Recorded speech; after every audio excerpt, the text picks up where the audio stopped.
தேவையானது ஒன்றே. மரியாள் தன்னை விட்டு நல்ல பங்கை தெரிந்து கொண்டாள் என்றார். லூக்கா 10:42. இயேசு கிறிஸ்து மார்த்தாளின் வீட்டிற்கு சென்றிருந்த போது அவருடைய சகோதரியான மரியாள் அவருடைய பாதத்தருகே அமர்ந்து அவருடைய வசனத்தை கேட்டுக் கொண்டிருந்தாள். ஆனால் மார்த்தாளோ என்ன உண்போம், என்ன குடிப்போம் என்பது போல அநேக வேலைகளில் தன்னை ஈடுபடுத்திக் கொண்டாள். தன் சகோதரி தனக்கு உதவவில்லை என்ற வருத்தத்தில் இயேசுவிடம் முறையிட்டாள்.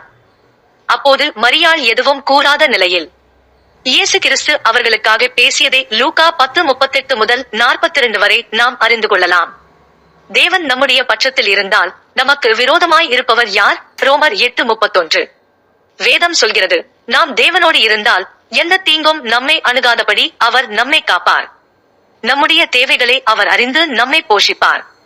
ஆகவே நம்முடைய உலக பிரகாரமான கவலைகள் அனைத்தையும் ஒதுக்கிவிட்டு முதலில் தேவனையே தேடுவோமா? முதலாவது தேவனுடைய ராஜ்யத்தையும் அவருடைய நீதியையும் தேடுங்கள், அப்பொழுது இவைகளெல்லாம் உங்களுக்கு கூட கொடுக்கப்படும்.